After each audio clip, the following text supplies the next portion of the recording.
નમસ્તે મિત્રો, લોજિકલ રીઝનિંગના આજના વિડીયોની અંદર આપણે શીખીશું શબ્દોનો તાર્કિક ક્રમના કેટલાક અગત્યના પ્રશ્નો. જો પ્રશ્ન છે એકદમ સરળ છે. આ પરીક્ષામાં તમને ઓછા સમયમાં વધુ માર્ક્સ અપાવશે.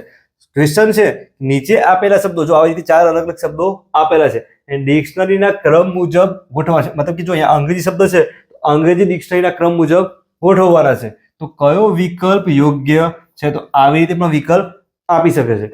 સૌથી પહેલા આપણે કરવાનું શું? ક્રમમાં ગોઠવી દઈએ. પહેલો આલ્ફાબેટ જોવાનો. જો અહીંયા એફ એફ એફ અને એફ બધોમાં પહેલો જે આલ્ફાબેટ બધામાં શું છે? સેમ. તો એના પછીનું જોવાનું. જો અહીંયા બીજા નંબરે ઈ છે, ઈ બધામાં ઈ છે, એના પછીનું જોવાનું. અહીંયા જો એ છે, અહીંયા આઈ, અહીંયા ઈ છે, અહીંયા પણ ઈ છે. તો જે એ વાળો છે એ પહેલા આવશે. જો આ જે ફિયર છે આના પર 1 નંબર આપી દઈએ. હવે જો અહીંયા ઈ છે, અહીંયા આઈ, અહીંયા ઈ, એટલે કેવું કહી શકીએ કે ઈ વાળા જે આ બંને છે એ બીજા ને ત્રીજા નંબરે આવશે. આ આઈ વાળો છેલ્લે એટલે કે 4 જ છે તો ચોથા નંબરે આવશે. હવે આપણે જો શબ્દોમાં ક્રમ ગોઠવવાનો છે તો ડાયરેક્ટ ઓપ્શનનો પણ યુઝ કરી શકીએ. કેવી રીતે? જો ક્રમ મુજબ ગોઠવે છે તો પહેલો અને ચોથો ફિક્સ થઈ ગયો છે. તો જો 1 અને 4 કહી શકીએ. જો અહીંયા એક કહેવા પણ એક અહીંયા એક કોઈ જગ્યાએ છે નહીં, તો આ જે ઓપ્શન એ શું હશે? આન્સર હશે. પરંતુ આપણે આને ચેક કરીએ છીએ. આ બંને અહીંયા ઈ સુધી પત્યું છે. આગળનો શબ્દ જુઓ, અહીંયા એલ છે, અહીંયા બી છે. તો એવું કહી શકીએ કે આ બી વાળો છે એ પહેલા આવશે. 1 નંબર આપી દીધો છે તો અહીંયા કયો નંબર આવશે? 2 નંબર. અહીંયા કયો નંબર આવશે? 3 નંબર. જો અહીંયા ઓપ્શનમાં 1 4 3 2 નંબર બને છે. જો 1 4 3 2 નંબર બને છે. એટલે આવી રીતે તમે ઓપ્શનનો 2 આવી ગયા છે, પછી ઓપ્શનનો પણ યુઝ કરીને તમે ગણી શકો છો. આગળ બીજો એક પ્રશ્ન જોઈએ. અંગ્રેજી મૂળાક્ષરોમાં ડાબી બાજુથી 5મા અક્ષર આલ્ફાબેટ આપણે લખ્યા હોય A થી Z, અહીંયા A લખ્યું છે, પછી B આવી રીતે લખ્યું હોય, તો એમાં A ના 5મા અક્ષર અને જમણી બાજુથી 7મા અક્ષરની વચ્ચે કુલ કેટલા અક્ષર આવે? તો આમાં લખવાની પણ જરૂર છે નહીં. ટોટલ આલ્ફાબેટ કેટલા હોય? 26 હોય છે. એ બંનેની વચ્ચે કીધું છે. જો ડાબી બાજુથી 5મા આપણે કહી શકીએ CDE, આના જે પછીના હશે એ, અને જમણી બાજુ કે લાસ્ટમાંથી 7મા અક્ષરની પહેલા, તો લાસ્ટમાંથી 7 છોડી દેવાના છે. અહીંયા કેટલા છોડ્યા છે? 5. 5 અને 7 બંનેનો સરવાળો કરીએ તો 7 + 5 તો 12 અક્ષર છોડી દેવાના છે. એ બંનેની વચ્ચે 26 માઇનસ કરી દો 12. જો અહીંયા 4 અને 1, એટલે આપણો આન્સર શું થઈ જશે? 14 થશે. ઘણા શું કરશે? A થી Z લખશે, પછી 5 અક્ષર છોડી, પછી 7 છોડી છે, પછી વચ્ચેના ગણશે. તો ડાયરેક્ટ આવી રીતે ગણી શકો. તો આન્સર શું થશે? બંને વચ્ચે 14 આલ્ફાબેટ હશે. આગળ જો અહીંયા પ્રશ્ન આપેલો છે કે આ શબ્દો છે અને અંગ્રેજી ડિક્શનરીના ક્રમ મુજબ ગોઠવવાના છે, વચ્ચે કયો શબ્દ આવશે? મતલબ કે અહીંયા જો 1 2 3 4 5 આપણે એક્ઝામમાં શું હશે? આવી રીતે ક્રમમાં લખેલા હશે. તો ક્રમમાંથી પણ ગણી શકો, અથવા આવી રીતે નીચે લખેલા હોય ડાયરેક્ટ આપણે ગણી શકીએ છીએ. તેમાં પણ શું કરવાનું? પહેલો આલ્ફાબેટ જોવાનું, બીજાનો જોવાનું, બધાનો પહેલો જોવાનું, પછી બધામાં બીજું જોવાનું. આ ઇઝી માટે આવી રીતે લખીએ છીએ. વધુ પ્રેક્ટિસ કરવી છે તમારે કરવાનું શું? પ્લેલિસ્ટમાં જવાનું, તમારે જે ટોપિક શીખવો છે અથવા જેની પ્રેક્ટિસ કરવી છે દરેકના જે વિડીયો છે ચેપ્ટર વાઇઝ એ પ્લેલિસ્ટમાં મૂકેલા છે, પણ તમે જોઈ શકો છો. વિડીયો પસંદ આવે લાઈક સાથે શેર કરજો. એ જો આવી રીતે ક્વેશ્ચન જોઈએ. 1 2 3 4 5 છે. આપણે પહેલો જોવાનું, અહીંયા H બધામાં H છે, પછી બીજા નંબરે જો બધામાં O દેખાય છે, ત્રીજા નંબરે જોવાનું. અહીંયા જો B છે, અહીંયા L, A L B. જો 5 અલગ અલગ છે તો A વાળો પહેલા જોઈ લીધું. તો A વાળા કેટલા છે? તો 1 જ છે. તો આનો નંબર શું થઈ જશે? પહેલા નંબરે થઈ જશે. અહીંયા જો B છે, L અને B, એટલે કે B વાળા 2 છે, B વાળો 2 છે, પછી L વાળા છે. તો આ જે L વાળો છે એ કાં તો ચોથા નંબરે કાં તો 5મા નંબરે, 4 કાં તો 5. બાકી છે આપણે B વાળા. એ કયો હશે? તો 2 કાં તો 3, 2 અથવા 3. આ ઇઝી એટલા માટે કર્યું. હવે આપણે ખાલી આ બંનેની કમ્પેર કરવાની. એનું બીજું જોઈએ. અહીંયા B છે, અહીંયા પણ B છે. એના આગળનું જોઈએ. જો સેમ થાય તો એના આગળનું જોવાનું. અહીંયા L છે ને અહીંયા Y છે, તો જો Y લાસ્ટમાં આવે, L છે પહેલા આવશે. તો આ જે નંબર છે એ પહેલા આવશે, એટલે કે આ 2 થઈ જશે અને આ થઈ જશે 3. અને જો વચ્ચે પૂછ્યું છે આગળની ગણવાની પણ જરૂર રહેશે નહીં, કેમ કે 1 5માંથી આ જે ત્રીજા નંબરનો હશે એ શું થઈ જશે? આન્સર થઈ જશે. તમારે કરવાનું શું? આ જે હોલિડે છે અને આ બંને છે એમાંથી લાસ્ટ 5મા નંબરે કયો આવશે એ જાતે તમે પ્રેક્ટિસ કરો. જવાબ છે કોમેન્ટમાં જણાવવાનું છે.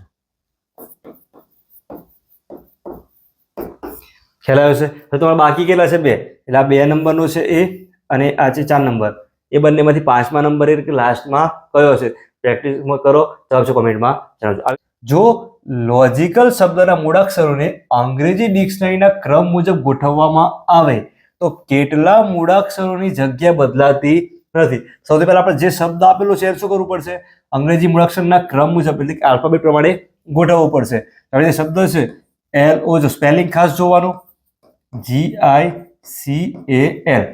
તો આલ્ફાબેટ પ્રમાણે ગોઠવવો છે. સૌથી પહેલા ABCD ચાલુ કરીએ. જો અહીંયા A છે તો પહેલા આપણે A લઈ લઈએ. A. હવે જો B નથી પણ અહીંયા C આપેલો છે તો બીજા નંબરે આવી જશે C. જો D નથી, E નથી, F, G છે અહીંયા તો G. H નથી, I છે તો I. જો J નથી, K નથી, L. L અહીંયા 2 વખત છે તો 2 વખત L લખી દીધો છે. L પછી MNO, લાસ્ટમાં O બચે છે. જો આ શબ્દના નીચે આપણે શબ્દ બનાવી દીધો છે. પૂછ્યું શું? ક્રમમાં ગોઠવી દીધો. આપણે શું કર્યું? ક્રમમાં ગોઠવી દીધું. તો કેટલા જે મૂળાક્ષર છે એમની જગ્યા બદલાતી નથી. જો આપણે અહીં જોઈએ, આ L ના નીચે નથી, O નથી, આ જો G.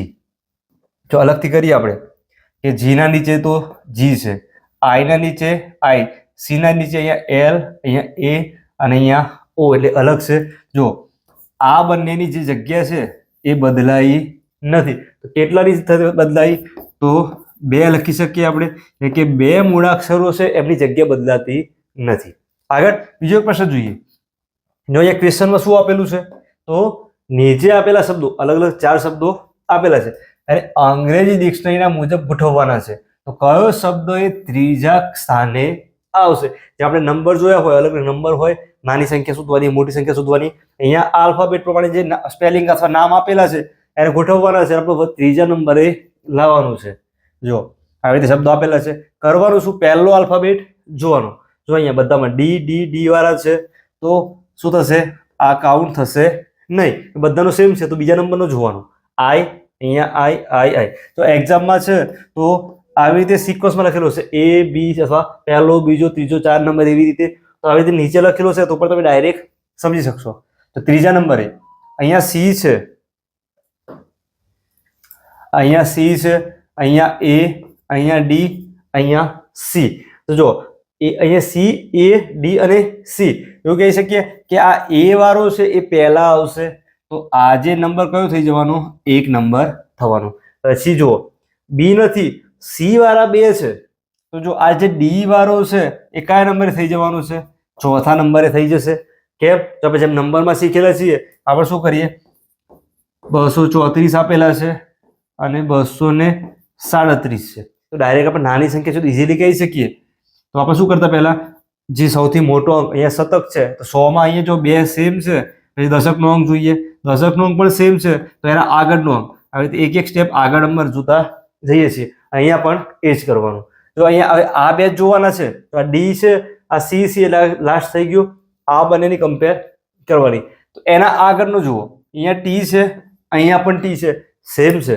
તો એના આગળ અહીંયા જો I છે, અહીંયા A છે તો A વાળો છે એ પહેલા આવશે, I વાળો છે એ પછી આવશે. જો અહીંયા પહેલો નંબર આપેલો હતો આ થયો બીજો નંબર અને આ શું થશે? ત્રીજો નંબર. આપણે જો ક્રમમાં ગોઠવી દીધા છે તો ત્રીજા સ્થાને કોણ આવશે? તો ત્રીજા સ્થાન માટે તો આ ઓપ્શન નંબર A આ શું થઈ જશે? એનો આન્સર. ખ્યાલ આવ્યો છે? તો આવી રીતે તમે જેટલી વધુ પ્રેક્ટિસ કરશો એમ તમારી ઝડપ વધશે અને જે લોજિક છે જલ્દીથી ખ્યાલ આવશે. તો આગળ બીજો એક ક્વેશ્ચન છે. તમારે વધુ પ્રેક્ટિસ કરવી છે તમારે કરવાનું શું? પ્લેલિસ્ટમાં જવાનું, તમારે જે ટોપિક શીખવું છે તો જેની પ્રેક્ટિસ કરવી છે બધાને તમારો વિડીયો મળીશ. આવી રીતે વિડીયો છે કરવાનું શું? વિડીયો સ્ટોપ કરવાનું, રકમ છે ખ્યાલ આવે છે પછી આજે દાખલો જોયો ગણવાનો ટ્રાય કરવાનું. જો જવાબ આવી જાય છે પછી વિડીયો જોવાનો એટલે શું થશે? તમે જે સ્ટેપ કર્યા છે એ અથવા કોઈ શોર્ટકટના સ્ટેપ અંદર આપેલા છે તમે જોઈને શીખી શકશો, જવાબ તમારે કમ્પેર કરી શકશો. અહીંયા આવી રીતે ક્વેશ્ચન છે કે પ્રોફિટ શબ્દના અક્ષરોને અંગ્રેજી ડિક્શનરીના ક્રમ મુજબ ગોઠવવામાં આવે તો કેટલા અક્ષરોના સ્થાન બદલાતા નથી. જો સેમ ક્વેશ્ચન એવું છે, અહીંયા ઓપ્શન આપેલા છે. તો આવી રીતે શબ્દ છે પેલા લખી દઈએ છે. આવી રીતે તમે જાતે અહીંયા વિડીયો સ્ટોપ કરો, જાતે કરવાનું ટ્રાય કરો, પછી જવાબ છે ચેક કરી શકો છો. આલ્ફાબેટથી ચાલુ કરીએ. જોઈએ શરૂ કરીએ સૌથી પહેલા ABCD નથી, EFGH F છે. જુઓ F છે તો પહેલા નંબરે F, એટલે પહેલાના નીચે લખતું જવાનું છે. F લેવાઈ ગયું છે. જો EFGH I, અહીંયા I છે. પછી જો JKLMNO, અહીંયા O છે, આ લેવાઈ ગયું છે. હવે P, જો અહીંયા P, પછી Q નથી, R છે, અહીંયા R, S T લાસ્ટ વાળો T અહીંયા આવી જશે.